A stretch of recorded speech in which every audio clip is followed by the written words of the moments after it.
Hello students, आपके सामने first chapter that is chemical reaction and equations की कुछ रिएक्शन जो है वो आपके सामने रिप्रेजेंट किए जाने वाला हूँ। तो काइंडली ध्यान से इसको देख ले और रीड करें।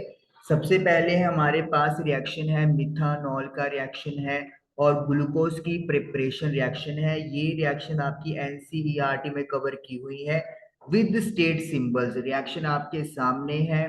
जो भी कैटालिस्ट है, प्रेशर है, टेम्परेचर है, जो कुछ भी मेंशन किया गया है वो सारा यहाँ पर आपके सामने लिखा हुआ है। इसको अच्छे से प्रॉपर तरीके से आप लोगों ने याद करना है, लिख लिख के देखनी है। एक्सोथर्मिक रिएक्शन जिसमें हीट रिलीज होती है, और reaction of quick lime with water की बात कर लो, बर्निंग ऑफ कोल की बात कर लो, बर्निंग ऑफ नेचुरल गैस की बात कर ले, या फिर रेस्पिरेशन की बात कर ले। ये चार रिएक्शंस आपके सामने एक्सोथर्मिक रिएक्शंस हैं। देन फॉर्मेशन ऑफ वाटर की रिएक्शन भी हमारे सामने है, जहां पर हाइड्रोजन और ऑक्सीजन गैस फॉर्म में है और जो प्रोडक्ट बनेगा वाटर वो लिक्विड फॉर्म में होगा।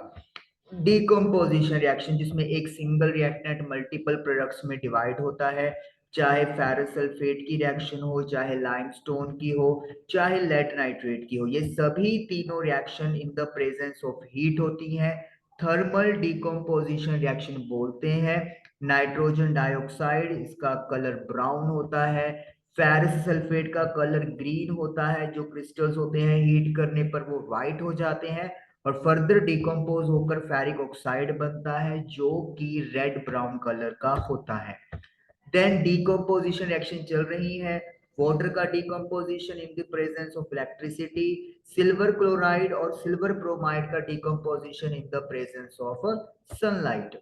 देन डिस्प्लेसमेंट रिएक्शन है, आयरन की कॉपर सल्फेट से, जिंक की कॉपर सल्फेट से और लेड की कॉपर क्लोराइड से। तीनों रिएक्शन आपको पता होने चाहिए। जो भी कलर चेंजेस है वो आपके सामने लिखे हुए हैं। डबल डिस्प्लेसमेंट रिएक्शन जिसमें आयंस या एटम्स का एक्सचेंज होता है रिएक्टेंट्स के बीच में। व्हाइट प्रेसिपिटेट वाली रिएक्शन आ जाए या फिर येलो प्रेसिपिटेट वाली रिएक्शन आ जाए, दोनों आपके सामने है, बैलेंस्ड है, स्टेट सिंबल के साथ है। प्रॉपरली आपको ये भी याद करनी है।